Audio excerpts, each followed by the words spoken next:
Hello नमस्कार दोस्तों, स्वागत है आपका हमारे यूट्यूब चैनल में। दोस्तों, आज हम देखेंगे आदर्श प्रश्न पत्र या इसमें लिखा है आदर्श प्रश्न पत्र सामाजिक विज्ञान कक्षा 10वीं का। दोस्तों, आपको पता ही होगा बायोलॉजी क्लास 12th के स्टूडेंट्स के लिए आदर्श प्रश्न पत्र में से ही 70% क्वेश्चन पूछे गए थे। तो आप इस प्रश्न पत्र को जरूर याद कर लें, क्योंकि आपसे भी इस प्रश्न पत्र में से प्रश्न पूछे जा सकते हैं और ये MP गवर्नमेंट के द्वारा जारी किया गया है, तो यानी माध्यमिक शिक्षा मंडल भोपाल द्वारा जारी किया गया है।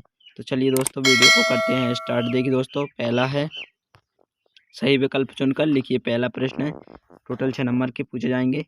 लोहा अयस्क किस प्रकार का संसाधन है? तो आपको बताना है, उसका उत्तर होगा अनवीनीकरण योग्य। एवं पंजाब में भूमि निम्नीकरण का निम्नलिखित में से मुख्य कारण क्या है? अधिक सिंचाई है। इनमें से कौन सी रबी की फसल है? तो चना की रबी की फसल होती है दोस्तों, जो अभी चल रही है, वो भी हुई है खेतों में। निम्नलिखित में से कौन सा उद्योग चूना पत्थर को कच्चे माल के रूप में प्रयुक्त करता है? तो क्या है? सीमेंट।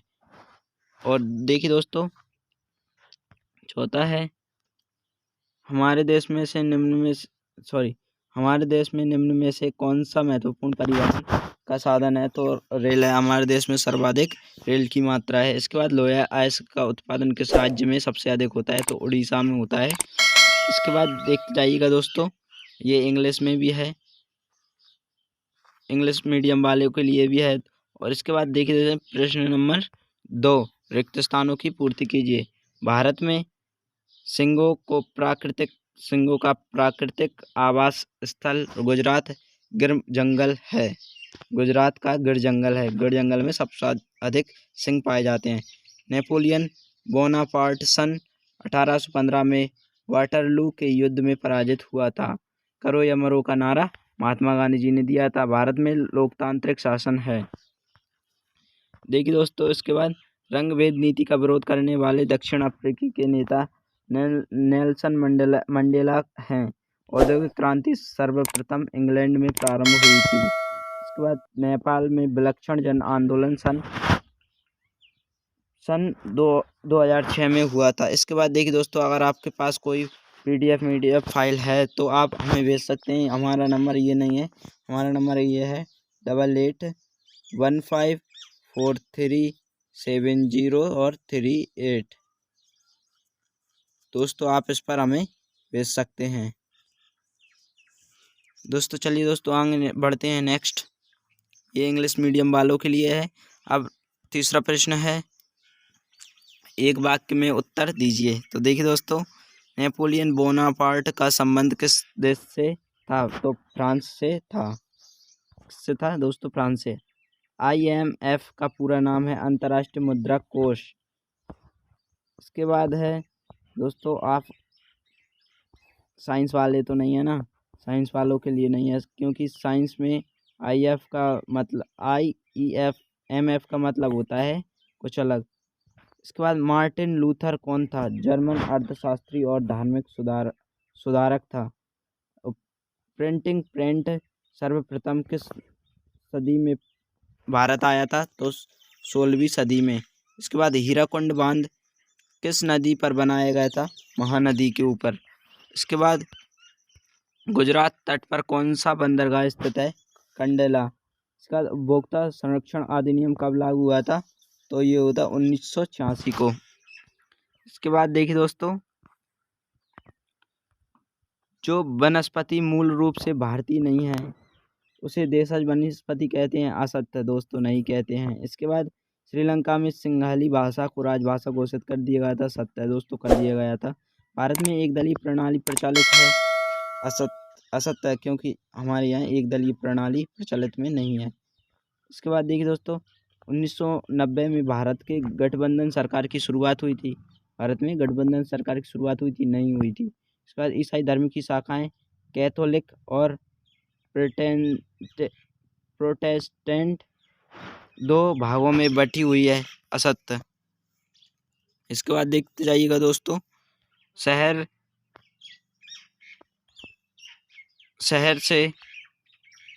से ग्राम की ओर पलायन करना शहरीकरण कहलाता है। असत्य, ये उसका विपरीत है। विपरीत हो, यानी ग्राम से शहर की ओर पलायन करना क्या कहलाता है? शहरीकरण, परंतु यहाँ पर विपरीत है, तो ये असत्य हो जाएगा। इसके बाद इंग्लिश मीडियम वाले छात्रों के लिए भी है। इसके बाद देखते जाइएगा दोस्तों, हमने इसकी सही जोड़ी भी बनाई है। तो देखिए दोस्तों, लोकतंत्र है बहुतों का शासन। दक्षिण अफ्रीका है नेल्सन मंडेला। दोस्तों, ये इस प्रश्न से रिलेटेड 2 उठियाँ पूछी गई हैं। एक ऊपर थी खालिस्तान में और दूसरी ये है। पूर्ण साक्षरता राज्य है केरल। दोस्तों, हमारे मध्य प्रदेश का पूर्ण साक्षर राज्य केरल है। अर्थव्यवस्था के क्षेत्र हैं। दोस्तों, अर्थव्यवस्था के 3 क्षेत्र हैं।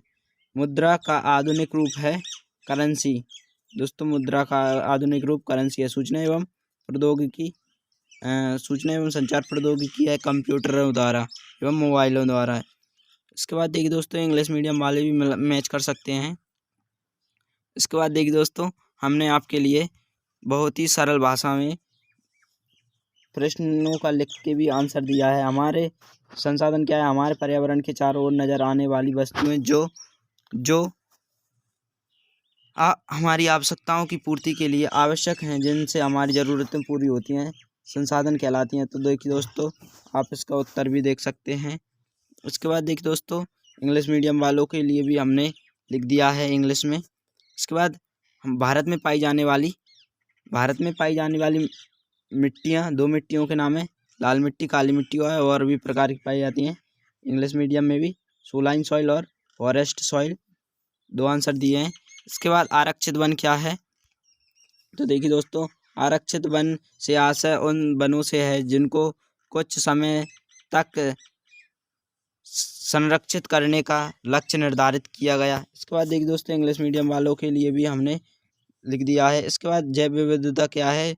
देखिए दोस्तों, जीवों की विभिन्न प्रजातियों का एक ही स्थान पर पाए जाना जैव विविधता कहलाता है। इसके बाद इंग्लिश मीडियम वालों के लिए भी बता दिया गया है इंग्लिश में। इसके बाद जूट से सुनहरा रेशा क्यों कहा जाता था? जूट को सुनहरा रेशा क्यों कहा जाता है? उसके रंग और उच्च नगद मूल्य के कारण। इसके बाद देखिए दोस्तों, इंग्लिश मीडियम वालों के लिए भी बता दिया गया है। इसके बाद देखिए दोस्तों, रबी की फसलों के नाम लिखिए। तो रबी की कौन कौन सी फसलें? गन्ने और धान।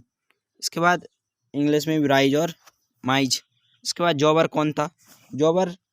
जॉबर कोई पुराना और विश्वास्त्र कर्मचारी होता था। वह अपने गांव के लोगों को शहर लाता था, उन्हें काम का भरोसा देता था तथा उन्हें शहर में जमने के लिए मदद करता था और मुसीबत में पैसे भी देता था। इसके बाद इंग्लिश मीडियम वालों के लिए भी बता दिया गया है, तो वो भी इस प्रश्न को जरूर याद। इसके बाद देखिए दोस्तों, औद्योगिक क्रांति से क्या आशय है? तो औद्योगिक क्रांति से इसका उत्तर है हाथों द्वारा बनाई गई वस्तुओं के स्थान पर आधुनिक मशीनों के द्वारा व्यापक स्तर पर निर्माण की प्रक्रिया को औद्योगिक क्रांति कहा जाता है। इसका आंसर इंग्लिश मीडियम वालों के लिए भी है। अथवा इसका देखिए दोस्तों, इसका प्रश्न गुटेनबर्ग कौन था? तो जोहान्स गुटेनबर्ग एक जर्मनी लोहार आविष्कारक थे जिन्होंने दुनिया का पहला यांत्रिक जंगम प्रकार का प्रिंटिंग प्रेस विकसित किया था। इसके बाद देखिए दोस्तों, संसाधन किसे कहते हैं? पर्यावरण हमारे पर्यावरण के चारों ओर नजर आने वाली वस्तुओं जो हमारी आवश्यकताओं की पूर्ति के लिए आवश्यक हैं और जिनसे हमारी ज़रूरतें पूरी होती हैं, संसाधन कहलाते हैं। इसका देखिए दोस्तों, ये पेज हमने डिलीट नहीं कर पाए, इस कारण ये दोबारा आ गया है। इसके बाद देखिए दोस्तों, आप लिख लीजिएगा, आर्थिक विकास से क्या आशय है? तो देखिए दोस्तों, आर्थिक विकास से क्या आशय है और आर्थिक विकास किस पर निर्भर करता है? तो देखिए दोस्तों, हमने इसका उत्तर दिया है, किसी देश का आर्थिक विकास प्राकृतिक संसाधन और पूंजी निर्माण तथा बाजार का आकार तीनों कारकों पर निर्भर करता है। इसके बाद वस्तु विनिमय प्रणाली क्या है या क्या आशय है? तो देखिए दोस्तों, वस्तुओं का आदान प्रदान करना ही वस्तु नियम प्रणाली है। किसी से हम एक किलो गुड़ लेते हैं और उसको 1 किलो शक्कर देते हैं, तो वही वस्तु विनिमय कहलाता है। स्वसहायता समूह का निर्णय कौन करता है? तो दोस्तों इसका उत्तर आप ढूंढ सकते हैं। वैश्वीकरण क्या है? और विदेशी व्यापार। विदेशी व्यापार दो देशों के मध्य होने वाली वस्तुओं को परस्पर विनिमय आदान प्रदान को विदेशी व्यापार कहा जाता है। इसके बाद एक दो उपभोक्ता शोषण से बचने के लिए दो उपभोक्ता के लिए रसीद लेना चाहिए, ऐसा कुछ हो सकता है। इसके बाद एक दोस्त सूचना का अधिकार। सूचना का अधिकार से तात्पर्य सूचना पाने वाले अधिकार से है। इसके बाद एक दोस्तों हमने इंग्लिश मीडियम के वालों के लिए भी हल कर दिया है। इसके बाद देखते जाइएगा दोस्तों, आप लिख लें। और लोहा एवं अलोहा में अंतर जो कि प्रश्न बैंक में भी उपलब्ध है आपकी। इसके बाद धात्विक एवं अधात्विक खनिज में अंतर, तो देखते जाइएगा दोस्तों, खनिज धात्विक खनिज को गलाने से बस धातु प्राप्त होती है एवं धातु प्राप्त नहीं होती है। ऐसे ही देखते जाइएगा दोस्तों। औद्योगिक प्रदूषण किसे कहते हैं? औद्योगिक प्रदूषण 3-4 प्रकार का होता है। इसके बाद देखते जाइएगा दोस्तों, आपके बड़े क्वेश्चंस भी हैं जो कि 3 नंबर में पूछे जाते हैं। दोस्तों ये थोड़ा निकल गया है। इसके बाद देखिए दोस्तों, यह है प्रथम विश्व युद्ध के समय भारत की औद्योगिक उत्पादन क्यों बढ़ा। इसके बाद देखते जाइएगा दोस्तों, ईस्ट इंडिया कंपनी ने भारत में। और देखते जाइए राष्ट्रीय राजनीतिक दल किसे कहते हैं, और इन सभी के उत्तर देखते जाइएगा। राजनीतिक दलों के समक्ष कौन कौन सी चुनौतियां आई थी, तो देखते जाइएगा दोस्तों, इनके सभी के उत्तर आपको इस वीडियो के माध्यम से मिल जाएंगे। और दोस्तों देखिए, हमने इसमें आपको पूरे मैप भी पूरा कंप्लीट करा दिया है और जलियांवाला बाग हत्याकांड भी पूरा कंप्लीट है। तो दोस्तों अगर आपको यह वीडियो अच्छी लगी हो तो हमारे चैनल मिस्टर सचिन टीच को सब्सक्राइब जरूर करें और घंटी का बेल आइकन भी दबा दें, जिससे कि हम और भी वीडियो बनाएं और उनका नोटिफिकेशन आप तक पहुंच सके। तो चलिए दोस्तों, मिलते हैं आपसे नेक्स्ट वीडियो में। तब तक के लिए जय हिंद, वंदे मातरम।